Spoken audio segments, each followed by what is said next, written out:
is Find Your Dream Job, the podcast that helps you get hired, have the career you want, and make a difference in life. I'm your host, Mac Pritchard. I'm also the founder of Mac's List. It's a job board in the Pacific Northwest that helps you find a fulfilling career. Every Wednesday, I talk to a different expert about the tools you need to get the work you want. Looking for a job can feel overwhelming, especially if you think everything has to be perfect before you begin. Today's guest says that giving up perfectionism not only helps you get started, but it will also help you find the work that fits you best. Tanya Romaniuk is here to talk about how to practice imperfection in your job search. She's a career counselor at Portland State University.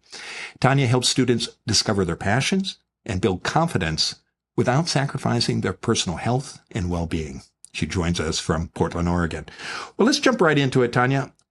Let's talk about perfectionism. How can it hurt your job search? Yeah, so I think it's important first to clarify that not all perfectionism is bad. That if we are, striving for, let's say, reasonable and realistic standards that lead to a sense of self-satisfaction and we feel good about what we've accomplished, that's really what I would call healthy perfectionism. When perfectionism starts to become problematic for us is when we have these excessively high standards. We don't feel satisfied and actually we don't feel confident in what we're producing. And that really can slow us down. It can stall our progress and it really can convince us that unless our work is flawless, it's just not good enough. And frankly, that might mean we think we're not good enough. And those are just really unfair and unrealistic expectations. Say more about the signs that you might be stuck in perfectionism, because a perfectionist might think, well, I'm doing it right. But what would someone who's watching a perfectionist struggle with these unrealistic standards see?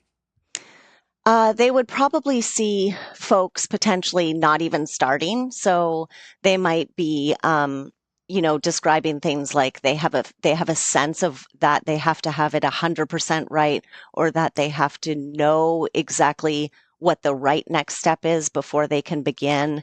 I think they might also think like, that their effort, like the amount of effort that they're putting into it, doesn't count unless the result is perfect.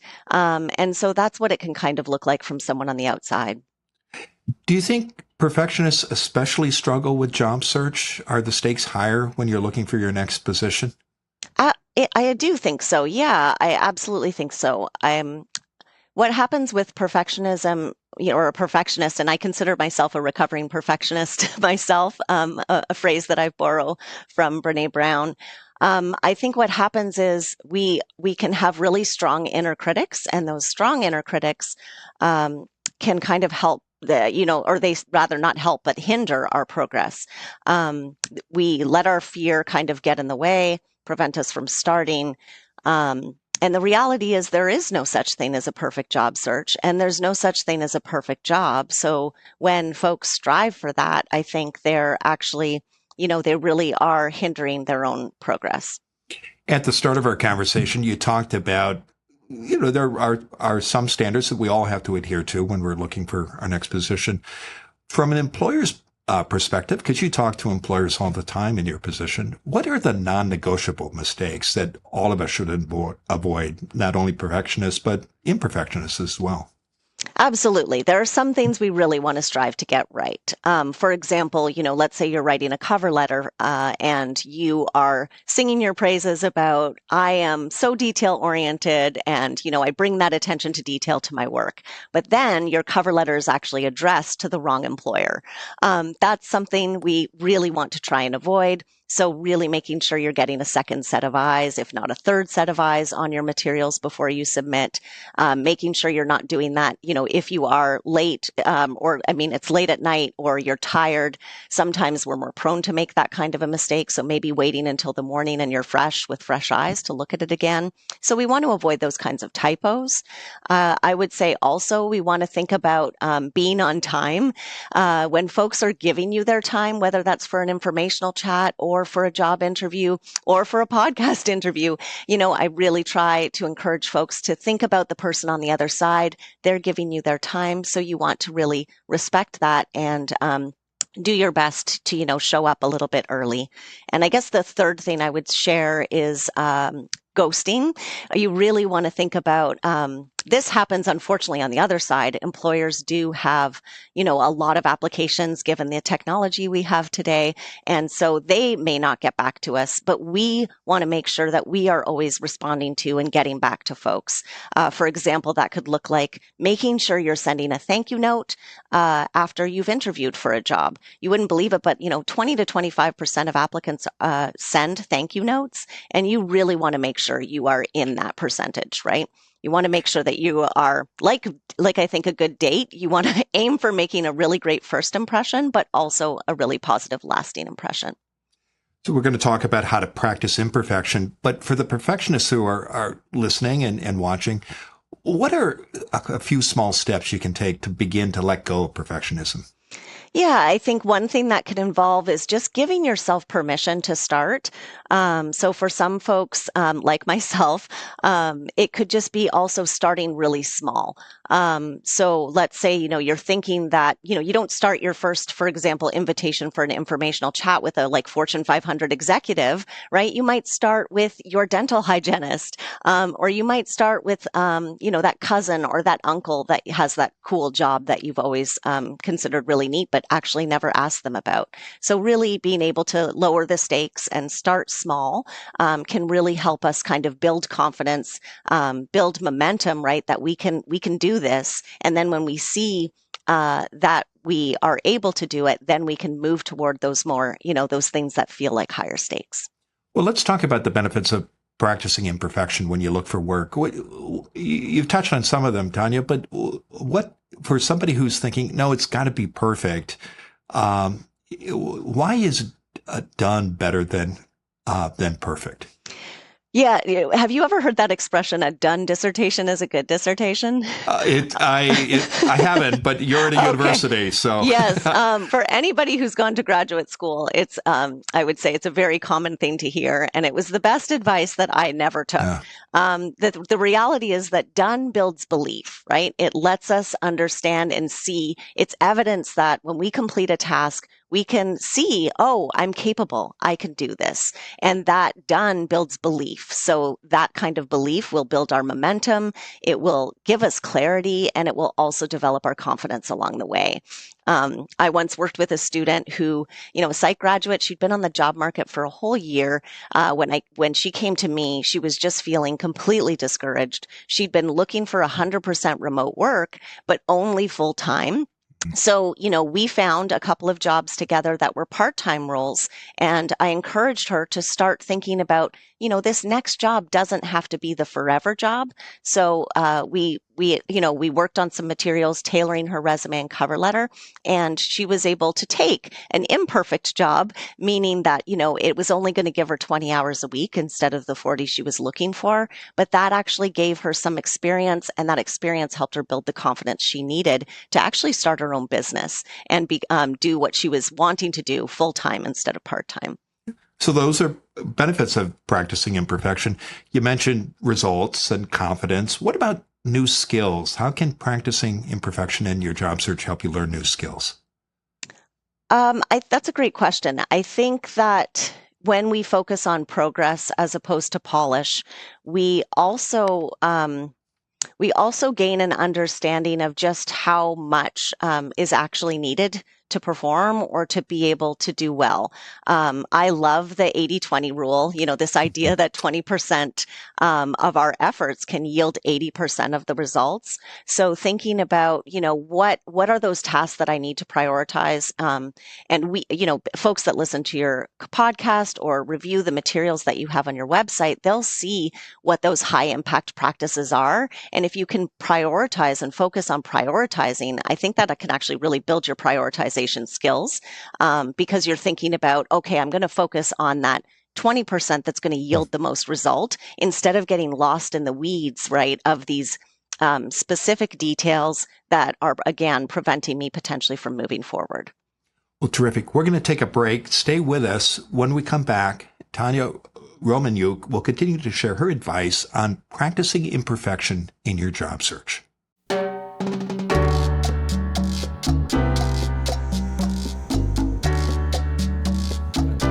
Back in the Maxlist studio, I'm talking with Tanya Romaniuk. She's a career counselor at Portland State University. Tanya helps students discover their passions and build confidence without sacrificing their personal health and well-being. And she joins us from Portland, Oregon. Now, Tanya, before the break, we were talking about practicing imperfection in your job search. And we're talking about the steps you can take to do this. And you touched on some of the benefits of imperfection. One of the tips you have that I know you share with people you work with for practicing imperfection is flipping the script. Say more about that. What does that mean, and how is it going to help you in your job search? Right. So I mentioned that inner critic earlier, that a lot of perfectionists have a very strong inner critic. One of the things I think I mean when I talk about flipping the script is a lot of reframing. So, for example, I call my inner critic, I've actually named her to help externalize her. Her name's Judgy McJudge, and she wants to be in the driver's seat. She loves to tell me, all the things I should be doing or shouldn't be doing. But what I do is I take Liz Gilbert's advice and I let her be in the car, but she's in the back seat. She doesn't get to drive. And so what that means about flipping the script is really trying to put forward a more compassionate cheerleader than the inner critic. So my compassionate cheerleader gets to be in the front seat. And that helps me to practice the kind of unconditional kindness that, one needs when they are engaging in the acts of a job search, because job searching really requires us to be vulnerable, and that can amplify a lot of shame and self-doubt, that inner critic wanting to be there in the driver's seat. So flipping that script is putting that compassionate cheerleader in the front seat. And that might look like, how do you access that? That might look like, thinking about how a cherished or loved one would talk to you. What are the kinds of things that you would say to a loved one, or that a loved one would say to you? And just recently, I was listening to a podcast with Rick Hansen, a psychologist, who was talking about maybe you need to develop a caring committee. So if you can't access those words yourself, that kindness and what that sounds like, can you put together a host of people who've got your back, who have been those biggest cheerleaders in your life? Maybe it was your grade 2 teacher, maybe it's your mom. You might have someone in a chosen family, but who are those folks that always have your back? Can you think about what they would say, what they would tell you, and really call them in when you need to build that strength and confidence and stop fear from preventing you from moving forward? How would you apply that if you've got an interview coming up, for example, or you're thinking about applying for a job, but you're not certain? What have you seen work? Yeah. So, for example, focusing on what are the things that you've done as opposed to thinking about what you still need to do. So with interview prep, do you have a good answer to the question, tell me about yourself? Because some version of that question is going to get asked in any interview. Do you have clarity around what your top strengths are? Have you thought about a couple of, key stories that really showcase your strengths?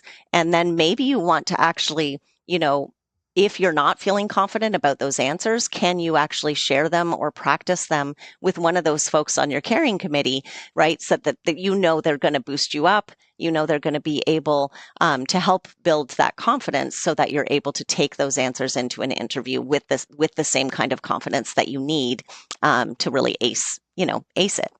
Some people might feel reluctant to ask someone else to practice with them, but I'm curious, what kind of results have you seen when people do that, when they sit down with a colleague or a friend and they run through likely questions that you're going to get in any job interview?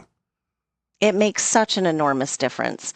I would say I would say everyone has someone in their life that they can turn to, or that they do turn to, and maybe they haven't turned to them before for interview prep, but they've turned to them when they've had other struggles. And you would be surprised how much those people want to help. And if you just reach out and ask for it, most folks are willing to share it. I just worked with a student on Monday who had never done interview prep before with another person. They had just taken a lot of notes.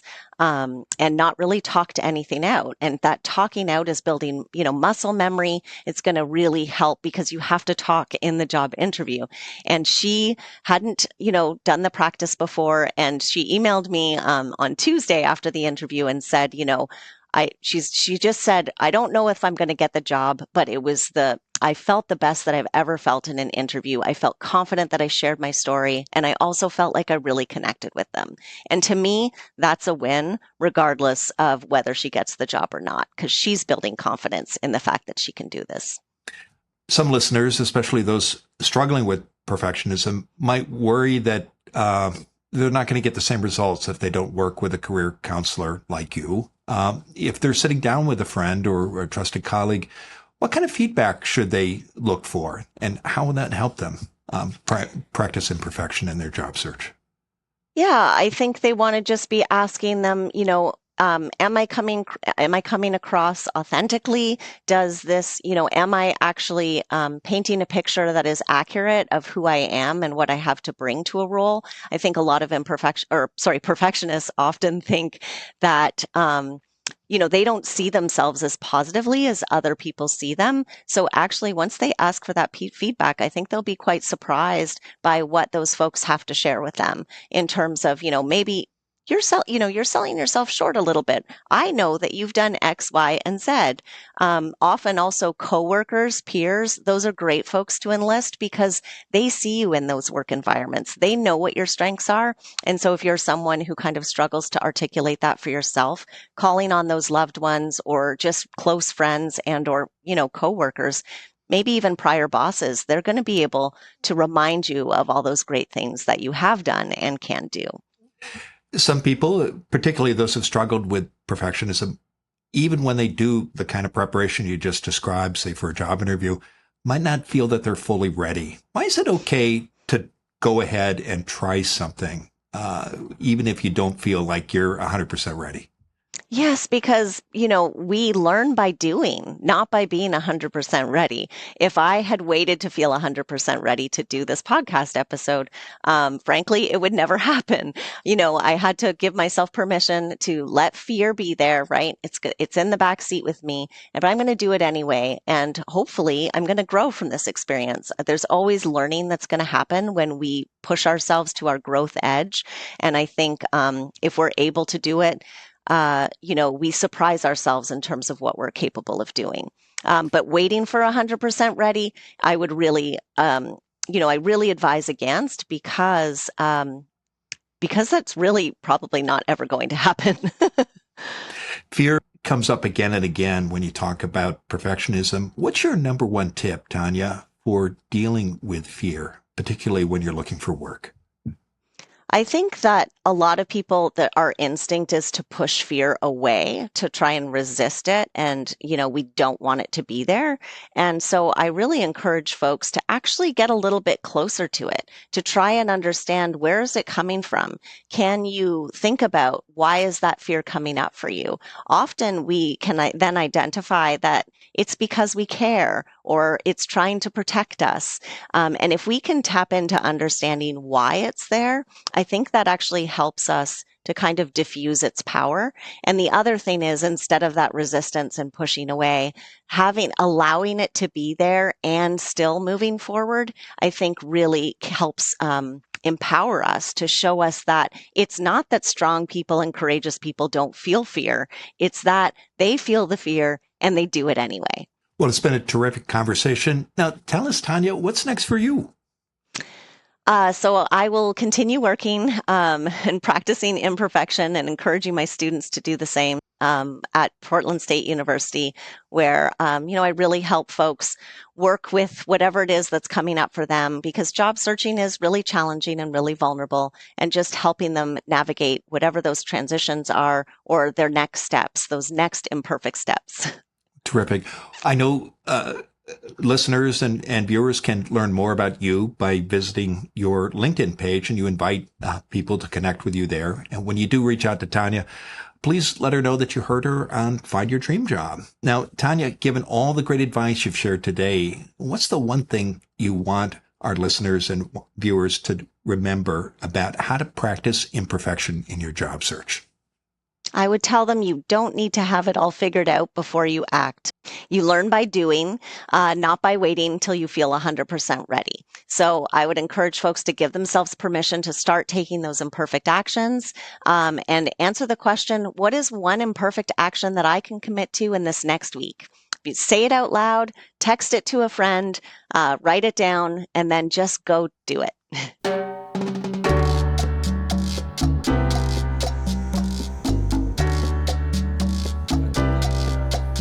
Next week, our guest will be Katrina McGee.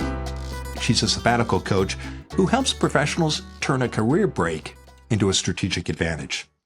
Katrina has been featured in Forbes, Fast Company, and NBC. You may worry that taking a break from work during your career can hurt you professionally. Join us next Wednesday when Katrina McGee and I talk about why a career break is a smart move. Until next time, thanks for letting us help you find your dream job. This show is produced by Max List. Susan Thornton Hoff schedules our guests and writes our newsletter. Lisa Kislenberry Anderson manages our social media and creates our transcripts. Our sound engineer and editor is Matt Fiorello. And our music is by Freddie Trujillo.